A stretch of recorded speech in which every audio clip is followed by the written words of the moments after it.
Hello everyone, હું તહસીન કાદરીને આપણે અભ્યાસ કરી રહ્યા છીએ બીએસસી સેમેસ્ટર 3 એમાં subject PHYCC 303 unit 2 thermodynamics and statistical mechanics lecture number 9.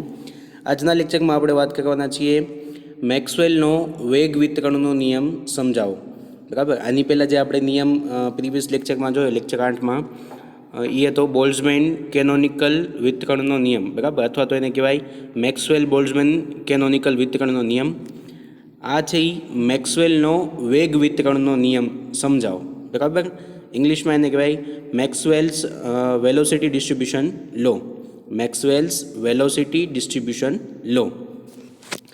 બરાબર, સિમ્પલ છે, આખું મેથેમેટિકલ સ્ટેપવાળું છે, એટલે સ્ટેપ બાય સ્ટેપ તમે આગળ વધતા જશો એટલે તમને સમજાશે. બરાબર, અને આખો લેક્ચર સ્કીપ કર્યા વગર જોશો એટલે તમને ઇઝીલી સમજાઈ જશે. ક્લિયર? તો સ્ટાર્ટ કરીએ. મેક્સવેલનો વેગ વિતરણનો નિયમ સમજાવો. બરાબર, ધારો કે એક કન્ટેનર છે જેમાં આદર્શ વાયુ ભરેલ છે, જેનું કદ છે V છે. બરાબર, ધારો કે એક કન્ટેનર જેનું કદ V છે તેની અંદર આદર્શ વાયુ ભરેલો છે. બરાબર, સંતુલન સ્થિતિમાં મેક્સવેલ બોલ્ટ્ઝમેન કેનોનિકલ વિતરણનો નિયમ લગાડતા. બરાબર, આની પહેલાં આપણે જે પ્રીવિયસ લેક્ચરમાં જોયું એ શું હતું? મેક્સવેલ બોલ્ટ્ઝમેન કેનોનિકલ વિતરણનો નિયમ. એ શું કહેતું હતું કે EI જેટલી ઉર્જા ધરાવતા અણુઓની સંખ્યા, બરાબર, સેલમાં અણુઓની સંખ્યા NI બરાબર AE બીટા EI હોય છે. બરાબર, આપણે એના અચળાંકો A અને બીટા પણ તારવ્યા હતા. ક્લિયર? તો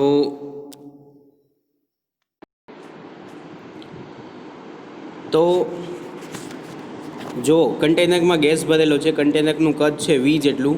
બરાબર, તો સંતુલન સ્થિતિમાં મેક્સવેલ બોલ્ટ્ઝમેન કેનોનિકલ વિતરણનો નિયમ લગાડતા EI ઉર્જા ધરાવતા સેલમાં રહેલા અણુઓની સંખ્યા નીચે મુજબ આપી શકાય. બરાબર, NI AE બીટા EI. હવે એમાં એવું હતું કે NI જે નંબરનો સેલ છે એની અંદર અણુઓની સંખ્યા આપવા માટેનું સૂત્ર AE બીટા EI છે. બરાબર, તો એ નિયમ મુજબ આટલા અણુઓ EI એનર્જી ધરાવતા અણુના સેલમાં હશે. હવે સ્થાનના યામો X થી X પ્લસ DX,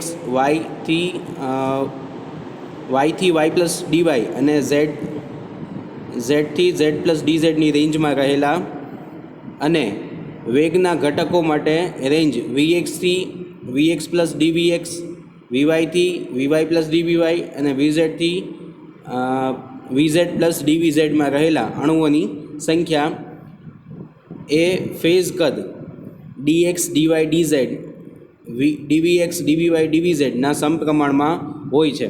બરાબર, આ એવું કહેવા માંગે છે કે જે કોઈ કદ લઈ લો, બરાબર, dx જેટલું કદ છે, હવે એને તમે dx ગણો તો xથી x પ્લસ dx ગણો તો એની વચ્ચેનો જે કટકો છે એ dx થઈ ગયો. પછી તમે yથી dy લઈ લો. બરાબર, અહીંયા આવશે yથી dy, yથી y પ્લસ dy. બરાબર, તો yથી y પ્લસ dy એટલે એ કટકો કેટલાનો થયો? dy જેટલો. બરાબર, અને ઝેડથી ઝેડ પ્લસ DZ જેટલી. આટલી રેન્જમાં કોઈ તમે કદ લ્યો તો એ કેટલું થાય? dx dy dz. અને સેમ ફેઝ સ્પેસમાં આપણે વેલોસિટીના યામો પણ લઈએ છીએ. બરાબર, વેગના યામો લઈ શકીએ છીએ, પછી મોમેન્ટમના યામો લઈ શકીએ છીએ ફેઝ સ્પેસમાં. તો અહીંયા કદના યામો અને વેગના યામો લીધા છે, અને એમાં રહેલા અણુઓની સંખ્યા કેટલી હશે? તો કે એ કદના સમપ્રમાણમાં હશે. બરાબર, જેમ કદ મોટું એમ અણુઓની સંખ્યા વધારે. એટલે કદ કેટલું થાય? dx dy dz dvx dvy dvz. બરાબર, બધાનો ગુણાકાર કરો એટલે તમને આખું કદ મળે.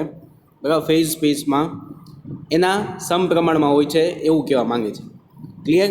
એટલે એવું લખ્યું છે કે સ્થાનના યામો એ Xથી X plus DX, Yથી Y plus DY અને Zથી Z પ્લસ DZની રેન્જમાં રહેલા અને વેગના ઘટકો માટે રેન્જ Vxથી Vx પ્લસ DVx, Vyથી Vy પ્લસ DVy અને Vzથી Vz પ્લસ DVzમાં રહેલા અણુઓની સંખ્યા એ ફેઝ કદ dx dy dz dvx dvy dvz ના સમપ્રમાણમાં હોય છે.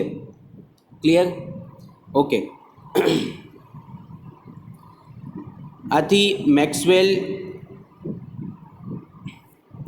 બોલ્ટ્ઝમેન કેનોનિકલ વિતરણના નિયમ અનુસાર EIની ઉર્જા ધરાવતા અને આથી મેક્સવેલ બોલ્ટ્ઝમેન કેનોનિકલ વિતરણના નિયમ અનુસાર EI ઉર્જા ધરાવતા અને સ્થાન યામો Xથી X plus DX, Yથી Y plus DY અને Zથી Z પ્લસ DZ માં રહેલા તથા વેગ માટે રેન્જ વીએક્સ થી વીએક્સ પ્લસ ડીવીએક્સ, વીવાયથી ડીવીવાય અને વીઝેડ થી વીઝેડ પ્લસ ડીવીઝેડ રેન્જમાં રહેલા અણુઓની સંખ્યા નીચે મુજબ આપી શકાય. બરાબર. ઓલું હતું જનરલ ઇક્વેશન હતું EI એનર્જી ધરાવતા આખા કદ માટે અણુઓની સંખ્યા આપતું હતું. બરાબર. પણ આપણે કોઈ એક રેન્જ ફિક્સ કરી લીધી કે મારે dx dy dz dvx dvy dvz આટલા રેન્જમાં રહેલા EI જેટલા અણુઓની સંખ્યા જોતી છે. તો એ નીચેના સૂત્ર મુજબ આપી શકાય. શું આપી શકાય? તો કે ni into dx dy dz dvx dvy dvz is equal to ae raise to minus beta EI dx dy dvz dvx dvy dvz.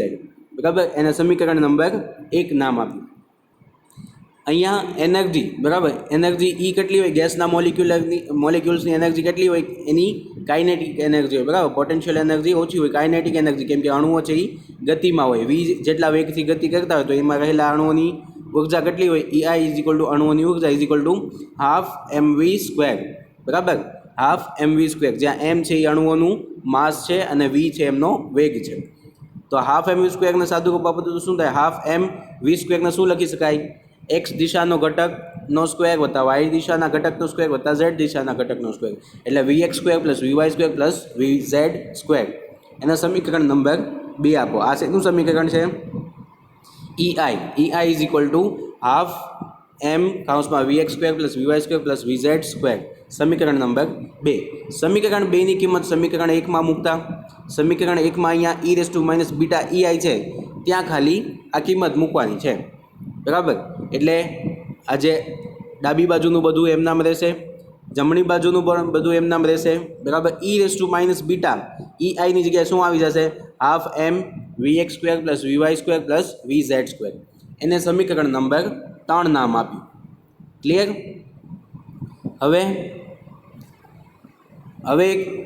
3 point આપણે નોટ કરીશું. બરાબર. 3 પોઈન્ટ નોટ કરીશું. પહેલો પોઈન્ટ, અહીં સમીકરણ 3માં એની કિંમત મેળવવા માટે સમીકરણ 3નું દરેક સ્થાન અને વેગના ઘટકની સાપેક્ષે સંકલન લેતા.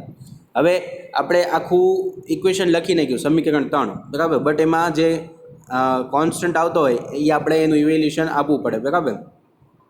એટલે એની કિંમત તારવવા માટે સમીકરણ 3નું દરેક ઘટક, હવે એમાં 6 ઘટક છે, dx dy dz dvx dvy dvz, તો એ દરેક ઘટકની સાપેક્ષે એનું સંકલન લેતા. બરાબર. ખાલી દેખાવમાં અઘરું લાગે છે, 6 સંકલન છે. બરાબર. બટ એમાં કાંઈ છે નહીં, એકદમ સિમ્પલ છે. બરાબર. એટલે તમે ડાબી બાજુ એનું સંકલન કરશો તો અહીંયા આખું કદ આવી જશે, આખું ફેસ સ્પેસનું કદ આવી જશે ઇન્ટુ નંબર ઓફ મોલેક્યુલ. એટલે જો આ હોય એ એક નાના કટકામાં રહેલા અણુઓની સંખ્યા આપતા હોય, જો આખામાં સંકલન કરી નાખો તો આખા કદમાં રહેલા અણુઓની સંખ્યા આપે. તો આખા કદમાં રહેલા અણુઓની સંખ્યા કેપિટલ N, એ તો અચળ છે, એટલે ડાબી બાજુ જે છે એ કેપિટલ N આવી જશે. બરાબર.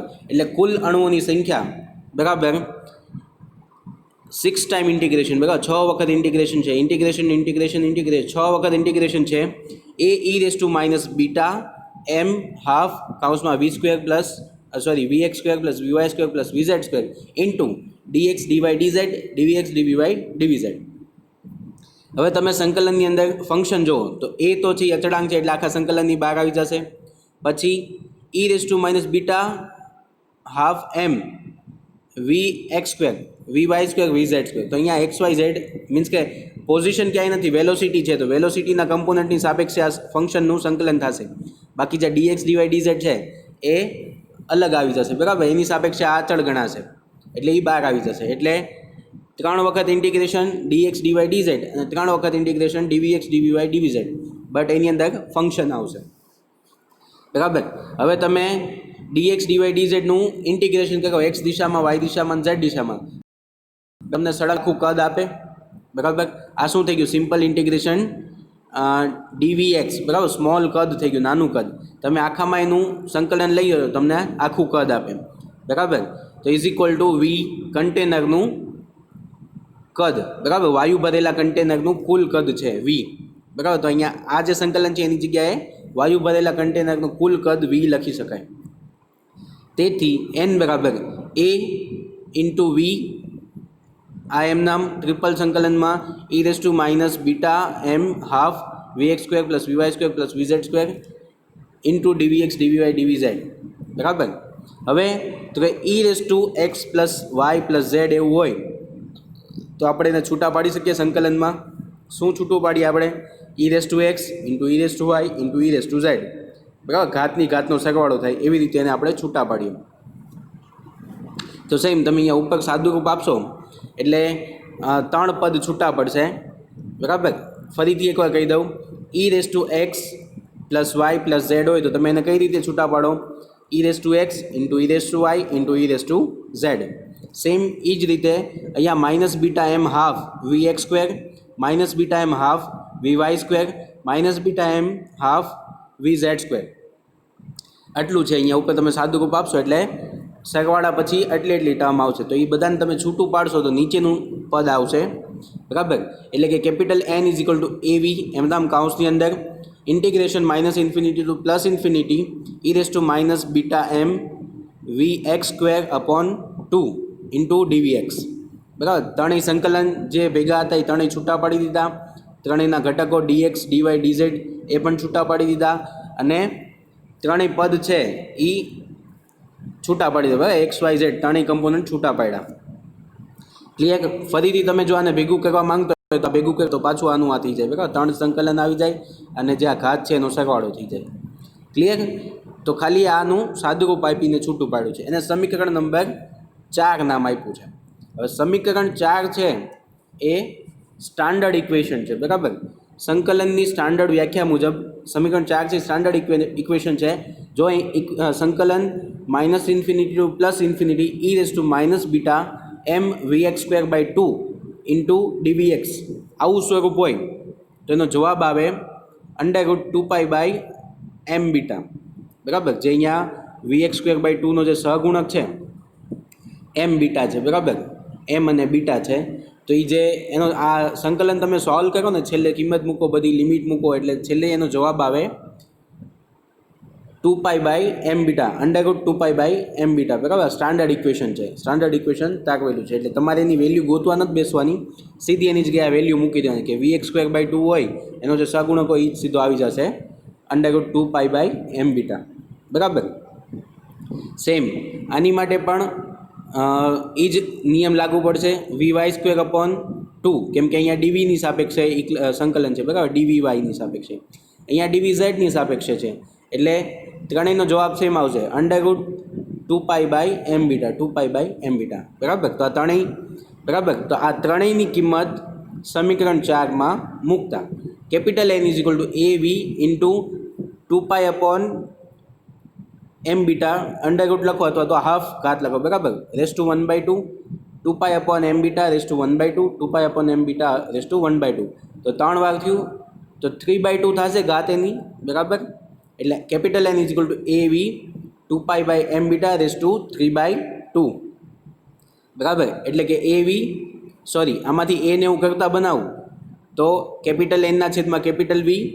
હવે આ 2π રેસ ટુ 3/2 એ છેદમાં જશે અને એમ બીટા અંશમાં જશે રેસ ટુ 1/2 બરાબર. એટલે જો જમણી બાજુ જશે તો શું થશે? એમ બીટા અંશમાં આવી જશે રેસ ટુ 3/2 અને 2π છેદમાં આવી જશે રેસ ટુ 1/2. બટ અહીંયા એમ બીટા આવે તો બીટાની કિંમત મૂકી છે beta is equal two 1/kt બરાબર. એટલે એમ બીટા હોય તો બીટાની જગ્યાએ 1/kt તો 1/kt છેદમાં રહેશે બરાબર. કેટી છેદમાં આવી ગયું એટલે m/2π kt raise to 3/2 clear. તો આ મળી ગઈ આપણને એની કિંમત બરાબર. આ સિમ્પલ છે ખાલી સાદું રૂપ આપ્યું છે બીજું કાંઈ નથી બરાબર. એની કિંમત capital N upon v m/2π kt raise to 3/2 સમીકરણ number 5. Okay.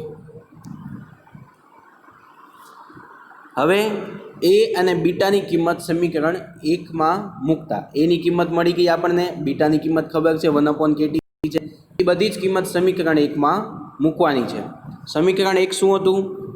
dx dy dz dvx dvy dvz જેટલા કદમાં રહેલા EI ઉર્જા ધરાવતા અણુઓની સંખ્યાનું સમીકરણ છે બરાબર.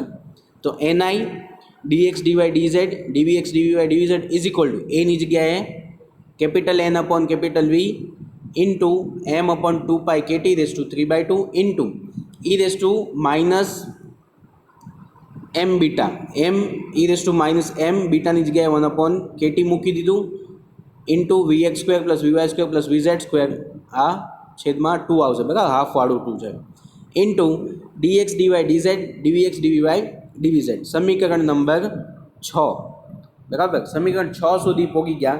એક પોઈન્ટ આપણે નોટ કરી લીધો, બરાબર. મેં તમને કીધું એમ આપણે 3 પોઈન્ટ નોટ કરીશું આખા ક્વેશ્ચનમાં. પહેલો પોઈન્ટ નોટ કરીશું એની કિંમત તારવવાનો અને એની કિંમત સમીકરણ 1માં મૂકી. એક પોઈન્ટ પૂરો થઈ ગયો. બીજો પોઈન્ટ, આ ભાગ શું કામ પાડ્યા તો કે યાદ રાખવા માટે તમને ઇઝી પડે, બરાબર. ક્વેશ્ચનના 3 ભાગ પાડી દીધા છે. એટલે બીજો પોઈન્ટ હવે નોટ કરવાનો છે. વેગના યામો ધરાવતા અને વીએક્સથી ડીવીએક્સ પ્લસ વીએક્સથી વીએક્સ પ્લસ ડીવીએક્સ, વીવાયથી વીવાય પ્લસ ડીવીવાય, વીઝેડથી વીઝેડ પ્લસ ડીવીઝેડ રેન્જમાં રહેલા અણુઓની સંખ્યા અને સમીકરણ 6નું સ્થાન યામોની સાપેક્ષે સંકલન કરવાથી મળે, જે નીચે મુજબ આપી શકાય. હવે આ સમીકરણ 6 છે એ આખું છે, કદ માટેનું છે, બરાબર. એમાં સ્થાનના યામો આવી ગયા અને વેગના યામો આવી ગયા, બરાબર. આપણે જો ખાલી વેગના યામો જોતા હોય, એટલે કે EI ઉર્જા ધરાવતા અને વેગના યામો ધરાવતા અને આ રેન્જમાં રહેલા અણુઓની સંખ્યા જોતી હોય આપણે, તો શું કરવું પડે? સમીકરણ 6નું સ્થાનના યામો એટલે કે dx dy dzની સાપેક્ષે સંકલન કરી નાખો, એટલે ખાલી વેગના ઘટકો વધે, vx dvy dvzના ઘટકો એટલું જ વધશે. બાકી dx dy dz વાળું સંકલન થઈને એને કદ બની જશે, બરાબર. એટલે શું કહી ગયું? સંકલન કહી ગયું એટલે શું? ખાલી એટલું જ વધશે, ni dvx dvy dvz capital N upon capital V. સમીકરણ 6ની અંદર સેમ બેઠું સમીકરણ છે અને dx dy dvzની સાપેક્ષે સંકલન કર્યું એટલે આટલું વસ્તુ નીકળી જશે, એની જગ્યાએ આવી જશે કેપિટલ V, બરાબર. ટ્રિપલ સંકલન કરવાનું તમે કિંમત મૂકો, બે સ્ટેપ વધે, એની કરતાં સીધું જ સંકલન નીચે મુજબ આપી શકાય છે એવું લખીને સીધું સંકલન લખ્યું છે, બરાબર. સમીકરણ 6નું dx dy dzની સાપેક્ષે સીધું સંકલન લખ્યું છે. ક્લિયર? તો એ આટલું થશે into dvx dvy dvz into dx dy dzનું સંકલન કેપિટલ V ફૂલ કદ, બરાબર. અહીંયા કેપિટલ V કદ છે, અહીંયા પણ કેપિટલ V કદ છે, તો બે કેન્સલ આઉટ થશે. એટલે નેક્સ્ટ સ્ટેપમાં આવશે ni dvx dvy dvz capital N, V cancel out થઈ ગયું, બરાબર. m/2π/kt (3/2) e−m vx² + vy² + vz² 2kt into dvx dvy dvz. અહીંયા શું કર્યું? dx dy dz વાળા કમ્પોનન્ટ કાઢી નાખ્યા, એટલે કેટલું શું વધ્યું? ખાલી વેલોસિટીના કમ્પોનન્ટ વધ્યા, બરાબર. આપણે શું તારવવાનું છે? મેક્સવેલનો વેગ વિતરણનો નિયમ, એટલે ખાલી વેગના કમ્પોનન્ટ વધે એટલું જ રાખવાનું છે. એટલે જ આપણે સ્થાનના યામો કાઢી નાખ્યા, એને સમીકરણ નંબર 7 આપી દીધું. ક્લિયર? હવે આમાં ખાલી વેગના કમ્પોનન્ટ વધ્યા. હવે ત્રીજો પોઈન્ટ, હવેની જે રેન્જ છે vxથી vx પ્લસ dvxમાં રહેલા અને વેગના ઘટકો ધરાવતા અણુઓની સંખ્યા સમીકરણ 7નું vy અને vzની સાપેક્ષે સંકલન કરતાં મળે, જે નીચે મુજબ છે, બરાબર. હવે શું છે તો કે આમાં dvx dvy dvz વેગના ત્રણેય કમ્પોનન્ટ છે, બટ મારે વેગનો એક જ કમ્પોનન્ટ જોતો છે. કયો? તો કઈ? vx કમ્પોનન્ટ વધે અને vxથી vx પ્લસ dvxની રેન્જમાં રહેલા કમ્પોનન્ટની સંખ્યા જોતી છે, બરાબર. આટલી જે રેન્જ છે વેલોસિટીની, એ રેન્જમાં રહેલા અણુઓની સંખ્યા અને ખાલી x ઘટક ધરાવતા એવા અણુઓની સંખ્યા જોતી છે. તો શું કરવાનું? તો ફરીથી આનું dy અને dvzની સાપેક્ષે dvy અને dvzની સાપેક્ષે સંકલન કરી નાખું તો ખાલી dvx જેટલા કમ્પોનન્ટ વધે, બરાબર. એટલે છેલ્લું સમીકરણ જે વધશે એમાં શું વધશે? ખાલી dvx જ વધશે, બરાબર. એટલે આ બાજુ થઈ જશે n vx એટલે કે x કમ્પોનન્ટ dvx, એટલે આ બાજુ એનો સિમ્બોલ છે, બરાબર. સિમ્બોલિકલી એવું કહી શકાય કે ભાઈ હવે જે અણુઓ વધશે કયા વધશે? તો કઈ x કમ્પોનન્ટવાળા જ અણુઓ હશે, બરાબર. વેલોસિટીના x કમ્પોનન્ટવાળા અણુઓ હશે, એટલે કે સિમ્બોલિકલી n ઇન્ટુ dvx, આ ઇન્ટુ નથી, સિમ્બોલ છે, બરાબર. v of x n of v of x into dvx is equal to capital N m/2π/kt (3/2) into dvx. અહીંયા જે હતું એ એટલું એમ નામ ઇન્ટુ ડબલ ઇન્ટિગ્રેશન, બરાબર. કેમ કે આપણે કોની વી વાય અને વી ઝેડની સાપેક્ષે ઇન્ટિગ્રેશન લે. Double integration e−m vx² + vy² + vz² upon 2kt into dvx dvy sorry d v y ડીવી z બરાબર, કેમ કે ડીવી એક્સ તો બહાર આવી ગયું છે. હવે તો ફરીથી આ ત્રણ જે ઉપર પદ છે સરવાળાના એ ત્રણ છૂટા પડશે બરાબર. એમાંથી એક્સ વાળું છે એ બહાર આવી જશે, કેમ કે એની સાપેક્ષે તો સંકલન છે જ નહીં એટલે એ અચળ થઈ ગયું, એટલે એ સંકલનની બહાર આવશે. ડીવી વાયના સંકલનમાં કેટલું રહેશે? તો ખાલી ડીવી વાયનું જે ફંક્શન હશે એટલું જ રહેશે. અને ડીવી ઝેડના સંકલનમાં કેટલું રહેશે? તો કે જે ડીવી ઝેડનું ફંક્શન હશે એટલું જ અંદર રહેશે. ક્લિયર? તો ફરીથી આ બે સંકલનને છૂટા પાડીએ આપણે. ફરીથી તમે આને જુઓ તો આ એક સ્ટાન્ડર્ડ ઇક્વેશન છે બરાબર. ડીવી y²/2 એનો સહગુણક કયો થયો? m/kt બરાબર. એમ બીટા m/kt એટલે એમ બીટા. તો આટલો જ એનો, તો આનું સીધો આન્સર શું આવશે? √2π/kt એવું છે ને, sorry m beta, √2π/m beta is equal to n. આ ઇક્વેશન લખીએ છીએ બરાબર. આનું સાદુરૂપ આપીએ છીએ ઇઝ ઇક્વલ ટુ n, આ પહેલી ટર્મ એમ નામ m/2πkt⁵ into e−m vx²/2kt dvx બરાબર. આ એમ નામ એનું સંકલન નથી થયું. જેનું સંકલન થઈ ગયું છે એનો આન્સર આવશે 2πkt/m. 2π/m બીટા થાય. બીટાની જગ્યાએ kt એટલે kt છેદ બીટા છેદમાં છે એટલે kt અંશમાં આવશે, એટલે 2πkt/m⁴ ઇન્ટુ 2πkt/m⁴ બે સંકલન હતા. હવે તો કે અહીંયા શું છે? m/2πkt, અહીંયા શું છે? 2πkt/m. તો આ બે એકબીજાના વ્યસ્ત છે. આની 3/2 ઘાત છે, આની 1/2 એટલે કે 1/2 ભેગું કરો તો આખું થઈ જાય બરાબર. અડધું ભેગું કરો, આધાર સરખો છે તો ઘાતનો સરવાળો થશે. તો 2πkt/m આનું સાદુરૂપ આપશો તો શું વધશે? અહીંયા 1.5 ઘાત છે, અહીંયા 1 ઘાત છે બરાબર. બટ અને અંશ છેદમાં છે એટલે ખાલી 1.5માંથી આખું 1 જાય તો અડધી ઘાત વધશે બરાબર. કોની? m/2πkt બરાબર. આનું સાદુરૂપ તમે આપશો ને છૂટા પાડી અને છેદ ઉડાડશો બરાબર. જેટલી m⁵2 હોય ને છેદમાં m છે તો તમે કેન્સલ આઉટ, તો m અહીંયા છેદનો m કેન્સલ થઈ જાય, ઉપરનો જે એક m અને m⁴1/2 એવા છૂટા પડશે ને એક m કેન્સલ થાય, m⁴1/2 વધશે. સેમ એવી જ રીતે છેદમાં 2πkt⁵1/2 વધશે. એ પાછું બધું ભેગું કરીને લખો તો m/2πkt⁵1/2 આટલું વધશે. ક્લિયર? તેથી નંબર ઓફ એક્સ વેલોસિટીના વેગના એક્સ ઘટક ધરાવતા અણુઓની સંખ્યા એટલે કે n of v of x into dvx is equal to capital N m/2πkt⁵1/2 into e−vx²/2kt dvx. સમીકરણ નંબર 8 બરાબર. એટલે મને છેલ્લું સમીકરણ 8 મળ્યું. એ શું દર્શાવે છે? માત્ર એક્સ વેગના એક્સ કમ્પોનન્ટ ધરાવતા અને વીએક્સથી વીએક્સ પ્લસ ડીવીએક્સ રેન્જમાં રહેલા અને EI જેટલી ઉર્જા ધરાવતા અણુઓની સંખ્યા દર્શાવે છે બરાબર. ચોક્કસ જે રેન્જ છે એની અંદર રહેલા અને ચોક્કસ ઉર્જા ધરાવતા અણુઓની સંખ્યા મેં સમીકરણ 8થી ગોતી શકું છું બરાબર. સમીકરણ 8 એ વેગનો એક્સ ઘટક દર્શાવે છે જે વીએક્સથી વીએક્સ પ્લસ ડીવીએક્સ રેન્જમાં છે બરાબર. આ રેન્જમાં રહેલા વેગના એક્સ ઘટક દર્શાવે છે. સમીકરણ નંબર 8. સમીકરણ 8 દર્શાવે છે કે વેગ ઘટક વીએક્સની કિંમત vx=0ની આસપાસ વહેંચાયેલી છે. હવે આ ડિસ્ટ્રીબ્યુશન લો છે બરાબર. આનું સિમ્પ્લિફિકેશન આપો તમે, ઇન્ટિગ્રેશન એ બધું કરો તો તમને છેલ્લે જે જવાબ આવે ને કે વેગના કેટલા કમ્પોનન્ટ હશે અથવા તો કેટલી વેલોસિટી હશે તો એ vx=0ની આજુબાજુની જ હશે બરાબર. બહુ મોટી કિંમત નહીં આવે, એની આજુબાજુના ભાગમાં વહેંચાયેલી છે. એટલે કે vx=0ની આસપાસ ડિસ્ટ્રીબ્યુશન થયેલું છે. આખું ડિસ્ટ્રીબ્યુશન છે એ vx=0ની આસપાસનું ડિસ્ટ્રીબ્યુશન છે.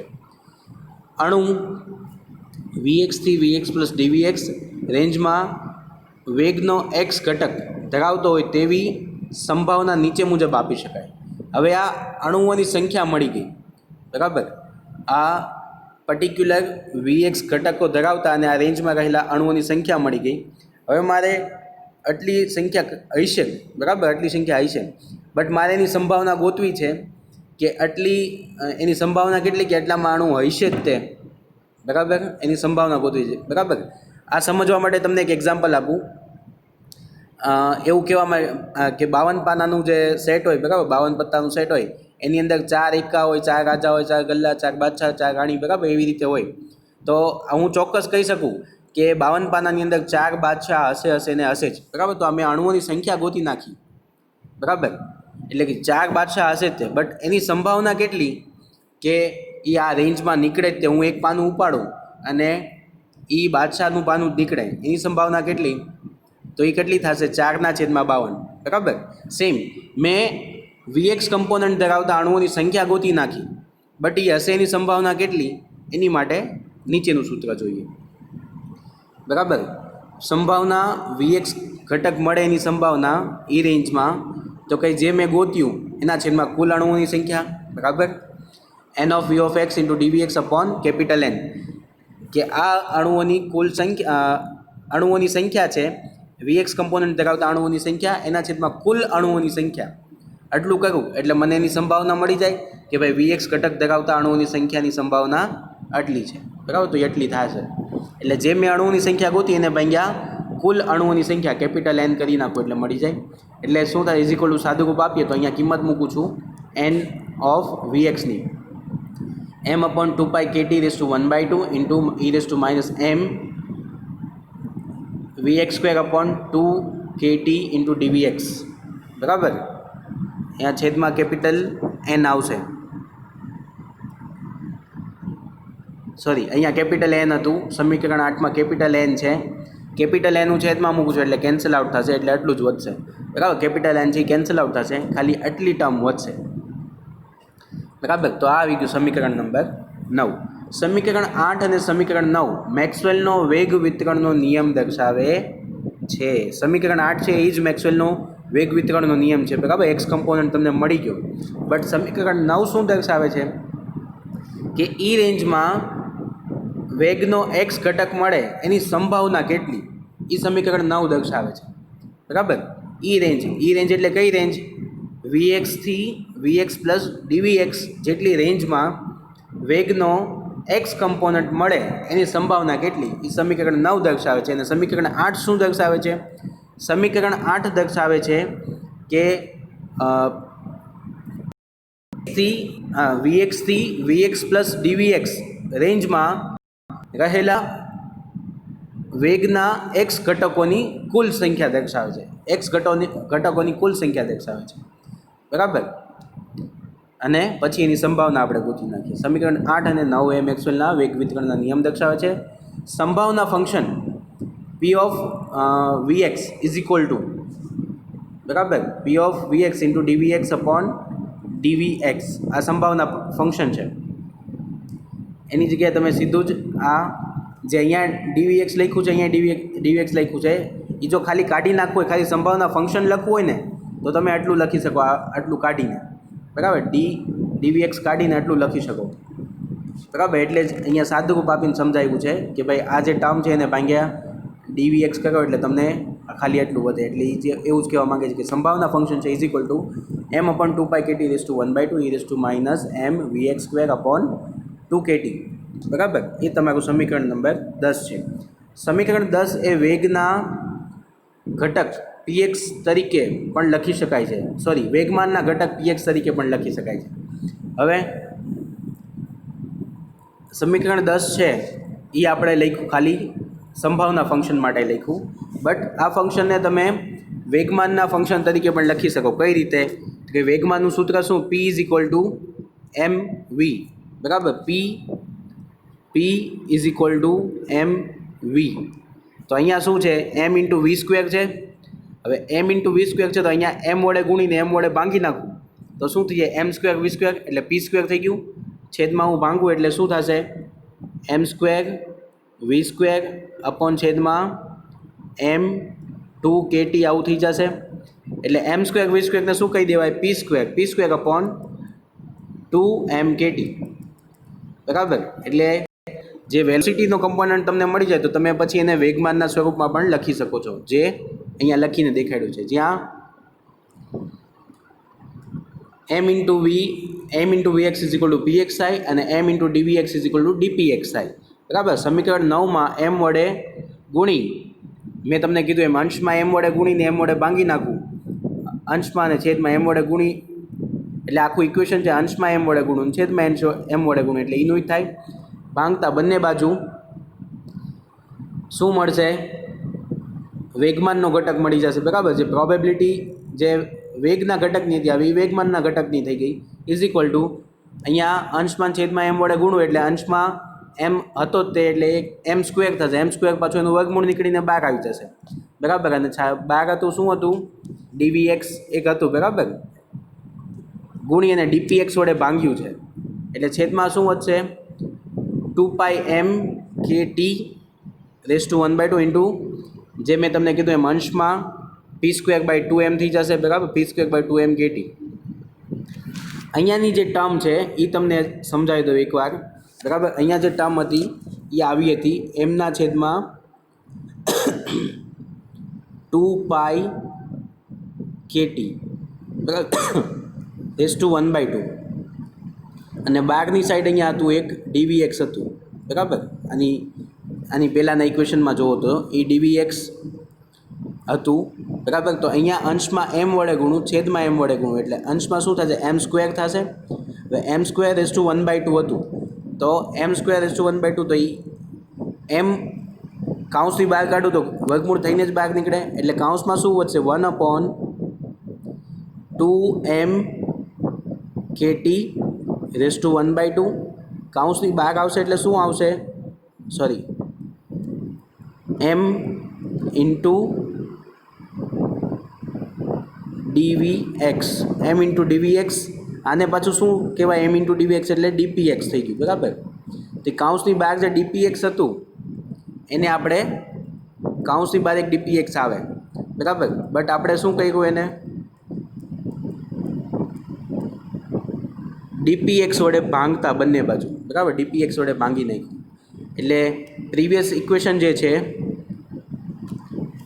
અહીંયાનું, બરાબર, આનું આખું તમે સાદુરૂપ આપો તો એ ઇક્વેશન મોમેન્ટમના સ્વરૂપમાં એટલે કે વેગમાનના સ્વરૂપમાં ફેરવાઈ જાય અને એ આવું થઈ જશે. એ dpx કેન્સલ આઉટ થશે અને એટલું વધશે. બરાબર. અને અહીંયા જે ઘાતમાં p²/2m kt કઈ રીતે આવ્યું ને એ અહીંયા સમજાવેલું છે. કારણ કે m²/2 kt ઇન્ટુ જો આખું સાદુરૂપ અહીંયા સમજાવેલું છે. બરાબર. Is equal two 1/2 kt. એક m છે એ બહાર આવી જશે. બરાબર. m બહાર આવી ગયો. અહીંયા m²/v² થઈ જશે એટલે એને p² કહી દીધું અને p²/2 kt 2m kt એમ નામ અને આ જગ્યાએ dpx આવશે. એ dpx આવ્યો એને આપણે પાછું ભાંગી નાખ્યું છે એટલે ખાલી આટલું જ વધ્યું છે. બરાબર. ક્લિયર? તો આ થઈ ગયું મેક્સવેલનો વેગ વિતરણનો નિયમ. મેક્સવેલનો વેગ વિતરણનો નિયમ શું આપે છે? તો કઈ વેગના કમ્પોનન્ટની સંખ્યા આપે છે. બરાબર. વેગના કમ્પોનન્ટ ધરાવતા હોય એવા અણુઓની સંખ્યા આપે છે. ચોક્કસ ઉર્જા અને ચોક્કસ રેન્જમાં રહેલા ચોક્કસ વેગના ઘટકો ધરાવતા અણુઓની સંખ્યા આપે છે મેક્સવેલનો વેગ વિતરણનો નિયમ. પછી એની ઉપરથી તમે એને સંભાવના પણ ગોતી શકો છો અને એની ઉપરથી આપણે છેલ્લે એને વેગમાનની અંદર પણ ફેરવી શકીએ છીએ. ક્લિયર? તો જો એક્ઝામમાં પૂછાય તો અહીંયા સુધી લખવાનું છે. બરાબર. મેક્સવેલનો વેગ વિતરણનો નિયમ. ક્લિયર?